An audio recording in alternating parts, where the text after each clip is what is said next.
Now we are back at Universal Studios. The last time we were here, we were sweating. We're freezing cold now. It's like 65. So on that note, I think Allison's gonna get the Universal denim jacket. She's been eyeballing for like 5 months. Now here's the jacket she's been eyeballing. It was part of the Universal Retro line. It's only $75. This is very confusing. Allergic to, I was thinking like Thing 1 and Thing 2, the shirts that they have here. I was like, whose name is Allergic to? That's Allergic to Mornings. Oh, this hole of where your foot goes inside the Minion makes me very uncomfortable. It looks like you're sticking your foot right into his, oh, then they have an adult size version. I really don't like how he's licking his lips. Oh, there we work it. Work it there with the fanny pack and everything. And the purple shirt. And the purple ugly shirt, yes. It's time to eat some good food, and there's a special scavenger hunt we're gonna do. So we're gonna pick up the scavenger hunt map at the main Universal store. The first skeleton is right over there. It is called the Crew Crawl. I don't know what that word crew means. I thought crew was C-R-E-W. We're gonna have to go to each little store, get a stamp, and then at the end of it, I think we get a specialty little bead. All right, so here's a little sign for it. The Crew Crawl, parades, parties, and beads. And you got this little skeleton, definitely flashing people, not covering up at all. Then you got a nice little jester up there. Over here, it looks like Stacy has had a little too many drinks and she's trying to climb the lamp pole. And I have many questions about these. It looks like a true love story. You know, we got the Rose up there. She's having a good time. He's trying to climb up to get her attention. Gather your crew and take a walking tour around Universal Studios, Florida to experience the rich history of Mardi Gras. Dora, I got a map just like you. I'm going on a treasure hunt. You gotta watch out for Swiper though.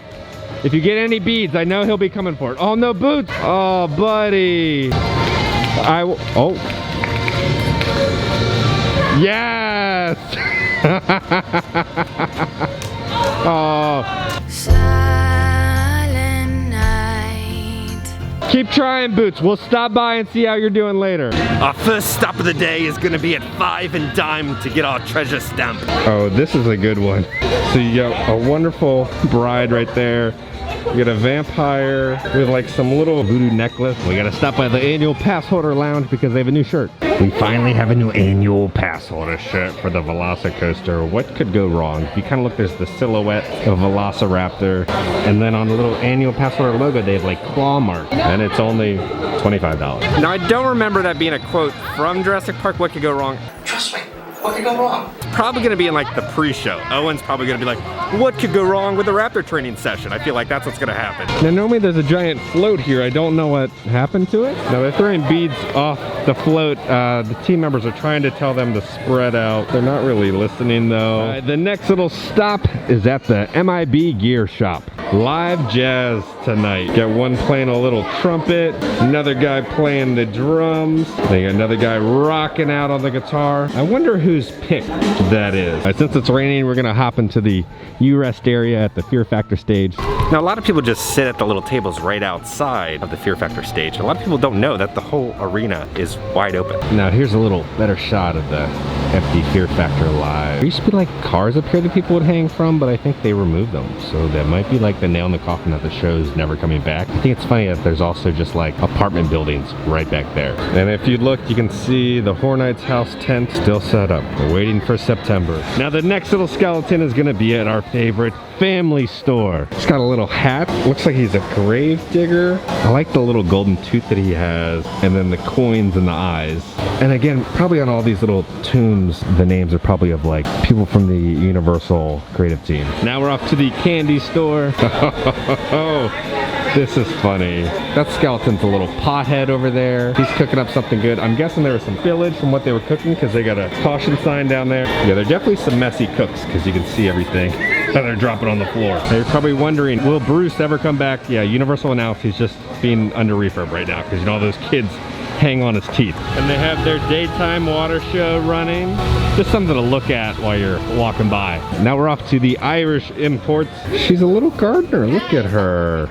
Rosie, you're looking good today. I wonder if the one rose that was cut was the rose that one skeleton was holding. Now it's time to go into Sahara Traders, the mummy gift shop. We got some more performers over here. They got some boas on them. They're showing a little too much leg. In loving memory. All right, then we are here at the Transformers Supply Vault. Ooh, I like this one. Ah, this is dope. They have like a voodoo witch doctor. That's great. The little voodoo doll reminds me of, what was that cartoon animated movie, like 32 or 9? Scrump from Lilo and Stitch. This is Scrump's uncle. Scrumple. Scrumple? Yeah. Scrump Scrumple. Oh, is that like a monkey paw? There's like a snake around his neck. What's your voodoo story? Okay, so when we were in high school, these girls wanted to voodoo another girl because... Is this a normal thing at your high school or like... We went to a Catholic high school, so oh kind my of. God.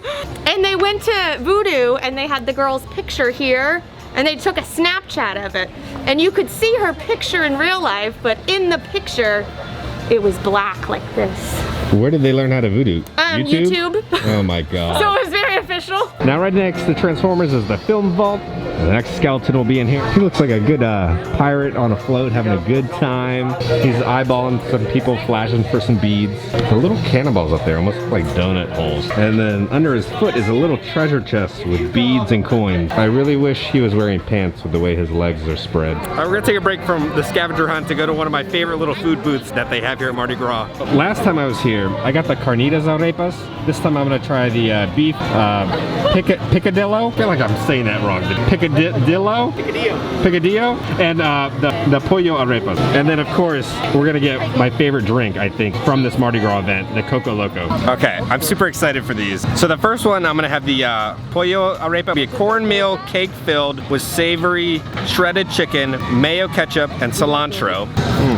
Now, the corn patty is a little drier and not as fresh as the first opening day, which kind of makes an impact on it. I like the mayo ketchup. The chicken is pretty good. It's not super juicy, but it is tender. I think I give this one a 7 out of 10. And then the other one I also got is the beef picadillo, which is a beef arepa. So it's gonna have, again, the cornmeal cake filled with savory beef, mayo ketchup, and cilantro. Let's see how the beef one is. Was not a fan of that beef one. 6 out of 10. It wasn't terrible, but like there wasn't much like pizzazz in it. It had more flavor than the chicken, but I didn't like it as a whole. I think if you're coming here, get the carnita one. That one was good. All right, here's the Coco Loco. All right, so I got a question. So good. It's just like a lemonade creamsicle. 9 out of 10. So good. The next stand we're going to is the one from Brazil. For the drink, I got the strawberry and pineapple punch. This is nice and refreshing. This is a Kevin type of drink. I would do 8 out of 10 on this one. These little things almost look like donut holes. I think I'm saying this correctly. They're called brigadillos. It's going to be a Brazilian classic with condensed milk, cocoa powder, chocolate sprinkles, and toasted peanut. Apparently they're mainly served at like birthday parties and celebrations. All right, let's try the peanut one. Imagine if like brownie batter and fudge had a baby and put peanuts all over it. This one has like glitter and little like chocolate sprinkles on it. These are really good. I think I saved the best one for last, the chocolate sprinkled one. These are all very good. 8.5 out of 10. If you like a fudgy brownie batter, I would get this. Now, there's not a lot of sweet offerings within the booth because most of the sweets are at the tribute store, so it's nice to have a sweet treat at the booths. Now, I don't know why there's a lot of the floats missing. I was thinking because it was raining, they're putting them backstage, but it's raining and this float is still out.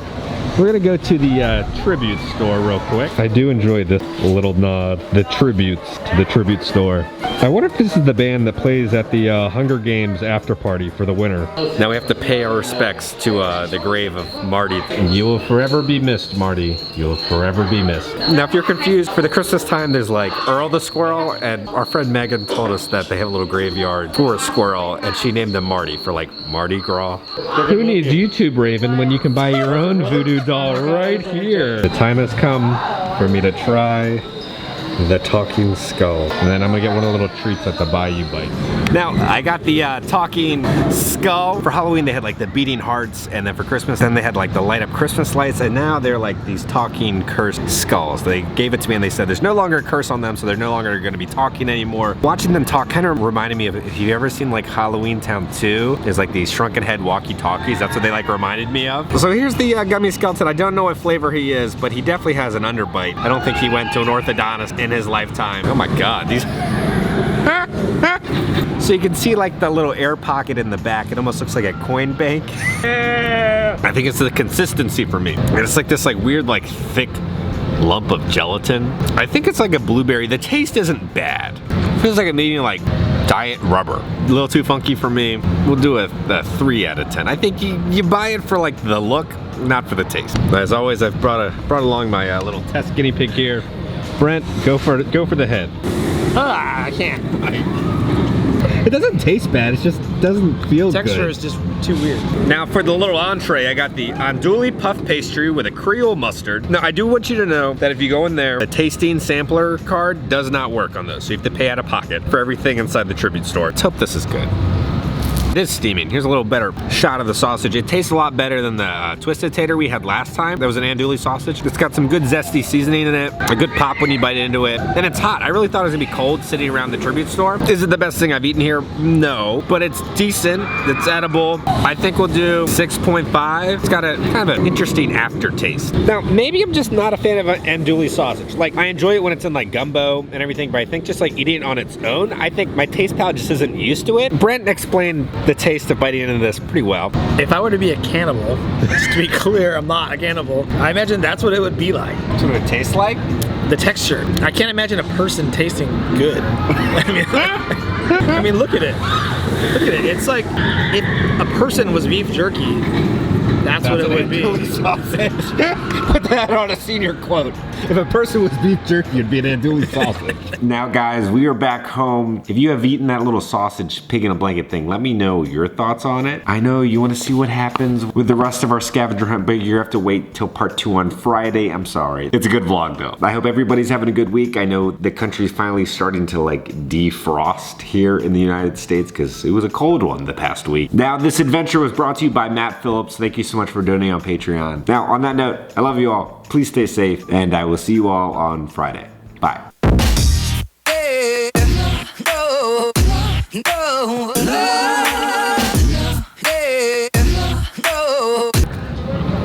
Oh, that gummy, man.